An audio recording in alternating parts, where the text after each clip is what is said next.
What's up? Welcome back to episode 8 of Hike and Spike, the podcast that fills the statue with record setting info about the latest NFL news, trends, predictions, and games. This episode will cover. This episode will be covering the NFC and AFC championship predictions for next week, along with a couple of things about the past week and what happened in the divisional round. So we'll see what will happen. But first, we have Rohan with new update about the format. Yeah, thanks for that intro, Aki. And if you all haven't already watched our Triple Dub podcast, what we're doing is we're trying a new shorter format with our podcasts. We're only going to have a trivia segment and a main segment instead of having an initial take and hot takes just to cut down on the time. And this is some advice that we received from our viewers. So just let us know in the comment section below if you like this new format and whether or not we should use it more in the future. But now we believe that Andy has trivia. Yep, as you all know, we have a weekly trivia segment where I ask the other two, well, not necessarily me, but someone asks the other two 5 questions related to the NFL, each worth 10 points. And after 2 more episodes, not including this one, the loser will do a forfeit. To remind everyone of the scores, I'm in the lead with 90, and then Rohan is just behind me with 80. And Aki is in last with 50. So hopefully for him, he can catch up a bit here.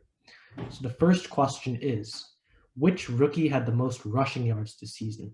Is it A, Antonio Gibson, B, Clyde Edwards-Helaire, C, James Robinson, or D, Jonathan Taylor? And Rohan has the first guess. Okay, so I know James Robinson before going into week 17 was the leader in yards from scrimmage. He had around 1,000 rushing yards. I'm not sure about Jonathan Taylor or CEH or Gibson. I know Taylor had a pretty good game week 17, but I don't think it was enough to beat James Robinson. So James Robinson, final answer. That is unfortunately incorrect. And we have an answer from Aki. Yeah, you may or may not have heard, Rohan, about a specific 250-yard game which Jonathan Taylor had at the last week. So I think Jonathan Taylor has like 1,100 yards after that last week. So I think it's Jonathan Taylor. That is indeed the correct answer. And Aki now moves up to 60. He's closing the gap. But the next question, also about rookies, as all of the questions this episode are, which rookie quarterback had the best touchdown to interception ratio this year? Is it A, Justin Herbert, B, Joe Burrow, C, Tua Tagovailoa, or D, Jalen Hurts? And Rohan answers first. This one isn't that hard of a question. Joe Burrow, he was playing pretty well, but he threw too many interceptions. Same with Tua, and Jalen Hurts had a good initial game, but after that, it wasn't really that good. So it's got to be A, Justin Herbert. His ratio is something like 3.5 to 1 or something like that, like 30 touchdowns, 7 interceptions, I think. So yeah, Justin Herbert. Yeah, he is the only one out of the four, with a touchdown to interception ratio above 3. So he is indeed the correct answer. And now Rohan is tied with me at 90 points. Next question. We all know Justin Jefferson had the most receiving yards of any rookie this season. Who was second? Is it A, Chase Claypool, B, Jerry Jeudy, C, CeeDee Lamb, or D, T. Higgins? And Rohan answers first again. This one's really close. I don't know the exact numbers. I mostly just study how well players are doing. Jeudy does not have that many receiving yards. Claypool had a lot of touchdowns, but I don't know if he had that many receiving yards either. CeeDee Lamb had some really good games at the beginning, but he kind of fell off after Dak Prescott got injured. T. Higgins, same sort of situation, but I think he was still playing fairly well, even with the backup quarterbacks. So I'm going to have to go with T. Higgins. Why not? That's decent logic, but unfortunately incorrect. And we have an answer from Aki now. Thanks for the logic, because I think I know who it's going to be. I know I had him on fantasy the last couple of weeks, and he's been doing quite well to end the year, just like he did to start the year. So I'm going to go with CeeDee Lamb of the Dallas Cowboys. That is correct. And Aki now moves to 70 and is within 20 of both me and Rohan. Next question. Which rookie had the most tackles this season? Is it A, Patrick Queen, B, Antoine Winfield, C, Jeremy Chin, or D, Chase Young? And Aki answers first. Yeah, we were talking about this when I think we were discussing about the defensive rookie of the year. I think Jeremy Chin had a lot of tackles, so I think it is Jeremy Chin. That is correct. And now Aki is only within 10 of me and Rohan. If he gets this last answer correct, then we would actually all be tied with only 2 episodes left. So that would be pretty interesting. But the final question now, which rookie scored the most points this season, excluding passing touchdowns? Is it A, Rodrigo Blankenship, B, Jonathan Taylor, C, Tyler Bass, or D, Justin Jefferson? And Aki answers first. Yeah, I remember here I broke the road record. Like, I think that it's Rodrigo Blankenship because like the Colts are just like that sort of offense, which is good enough to get to field goal range, but not good enough to score a bunch of touchdowns. That is actually incorrect, and Rohan answers now. Okay, I'm really glad that I waited because I was actually gonna go with legend himself, the guy that plays with Legos, Rodrigo Blankenship. I also heard about something like that. It actually may have been the number of field goals, not number of points. But I know kickers usually get the most points in a season, even though Taylor and Jefferson, great players, they don't usually get that many touchdowns based on their positions. So it's got to be Bass. Final answer. Yeah, that is correct. Tyler Bass had more points. Blankenship did actually have more field goals, but Bass had more extra points. That was just enough to give him the most points of any rookie this year. But now we move on to the main segment. And before we get into our predictions for the championship games, I'm just going to talk about some of the teams that actually got eliminated in the divisional. So first we had the Rams-Packers game where the Rams got eliminated.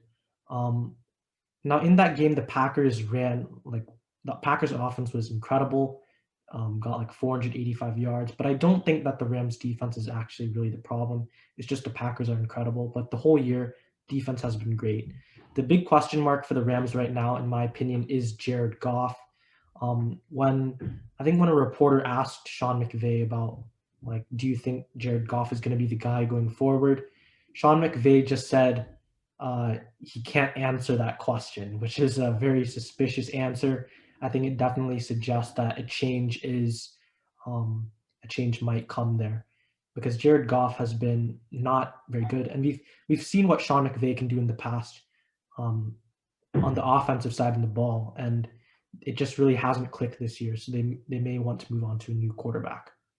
But then the next game that day was the Ravens, and I think the big problem for them is the receiving game, at least on the offensive side of the ball, because the rushing game is so good that they were actually able to drop Mark Ingram, which is not a luxury that most NFL teams would have. So the receiving game is really the main issue here. I think what they need to do in this draft is maybe even move up into like the top 10 or 15 and try to get one of those top 3 receivers because they really don't have that many other positions of need. But then the next team is the Browns. And now the Browns is the one I'm probably the most optimistic about out of all of these teams. They look like they have an incredible future. Their offense is great if Odell and Jarvis Landry and the running backs and their offensive line can all stay healthy. But the problem here is obviously the defense against the Chiefs. Even with Chad Henne in, they still moved the ball pretty well. So I think the defense is something the Browns need to address. And if they're able to do that, I could see them being a real contender in the future. And finally, we have the Saints. And this was just a really bad game for Drew Brees. I think it's been clear pretty much the whole season that he's not playing anywhere near his prime. and he at the end of the game there was like a clip of him actually like telling Jameis Winston like this is your team now, which makes sense because he threw 3 picks, so like Jameis Winston can probably follow in his footsteps there. But you know, it's but it might not actually be Jameis Winston. It could be Taysom Hill as well going forward. And that's going to be an interesting decision that Sean Payton will have to make during the season. When Drew Brees was injured, he did go with Taysom Hill, but I'm not sure if they're going to make the same decision again.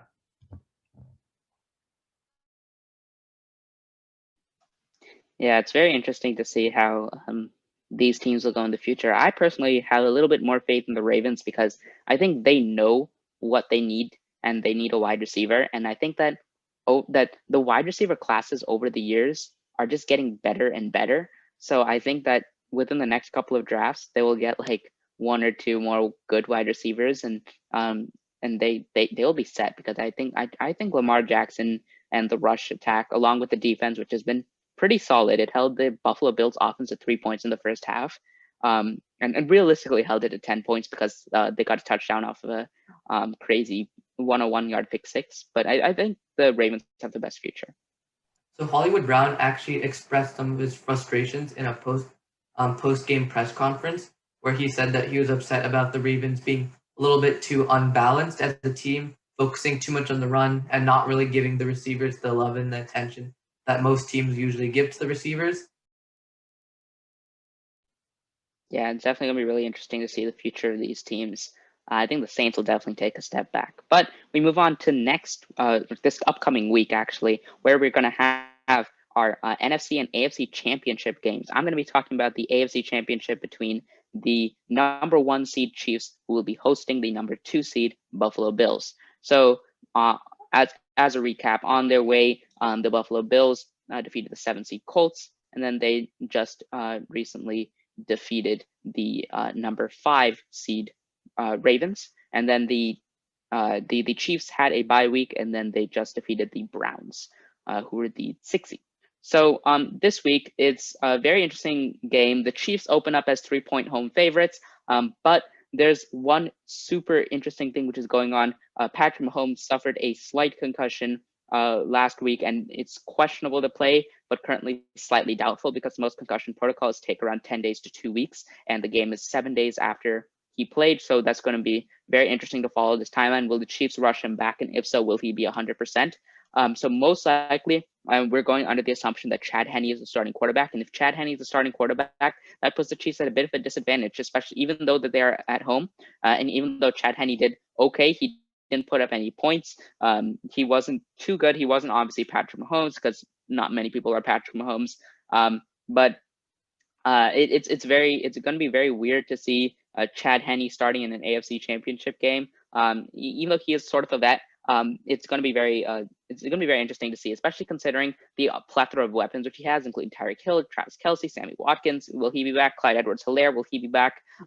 We will not know. And the Bills, however, they're looking strong as ever. Their defense held Lamar Jackson to only 3 points. And so maybe Chad Henne 14-yard runs at the end of the game may not happen again.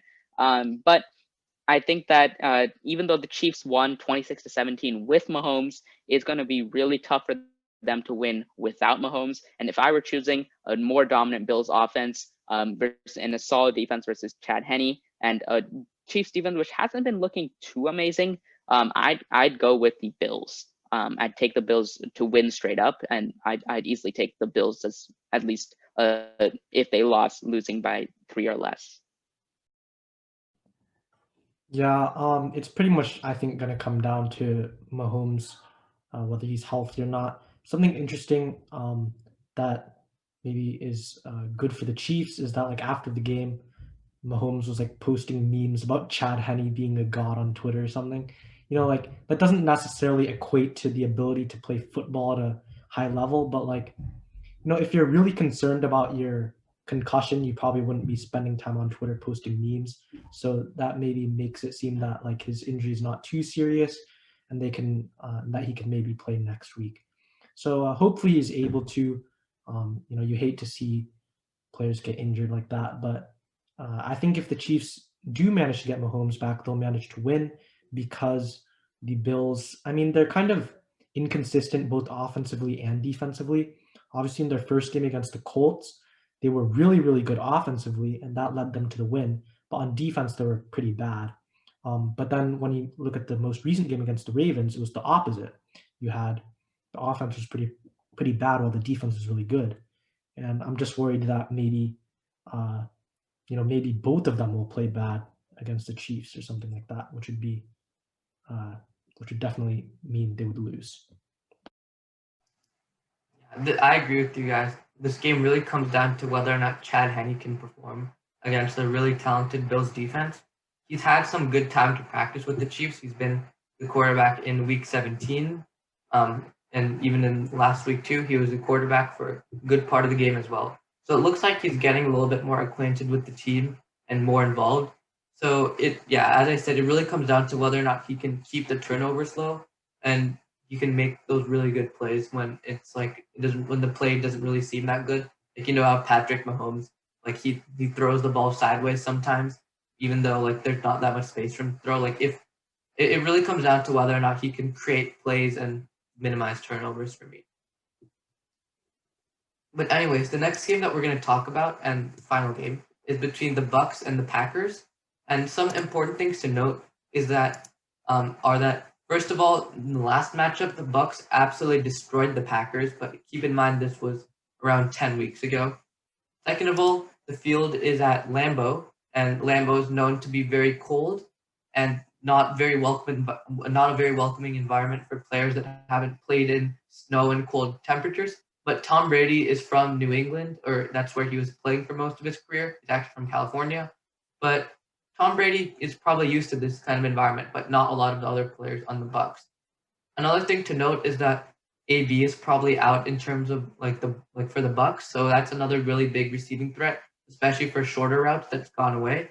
And Vita Vea, who's a really important part of the Bucks defense, is looking like he's going to come off of IR and he's going to help the Bucks in their run defense.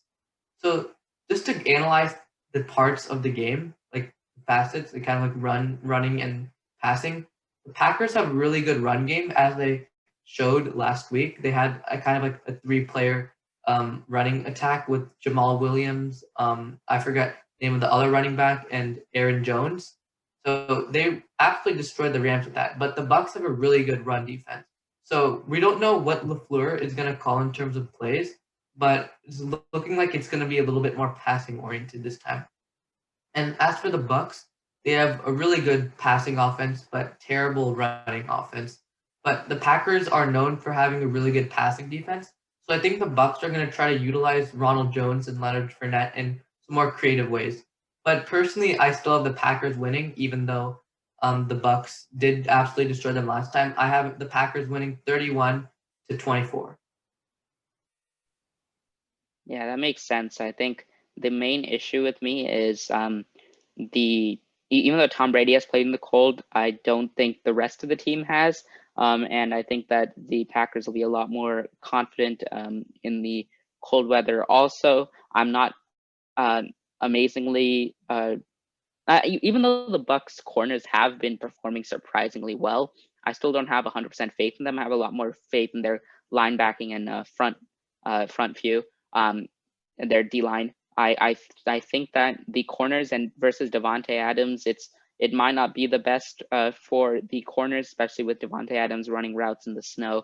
I think that probably gives Aaron Rodgers the advantage, but who knows? It would be kind of sad to see Aaron Rodgers lose 2 NFC championships in a row, but we shall see.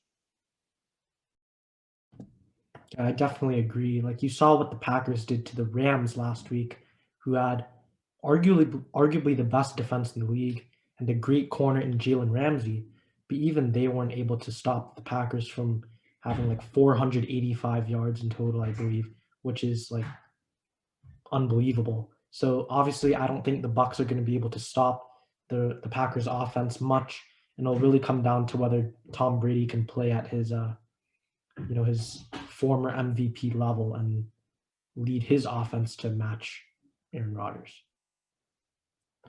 But that wraps it up for this episode of Hike and Spike. If you liked it, remember to like. If you didn't, let us know why in the comments. And let us know if you like the new shorter format or whether we should go back to the longer one. But this is the Benchwarmers signing off. See ya.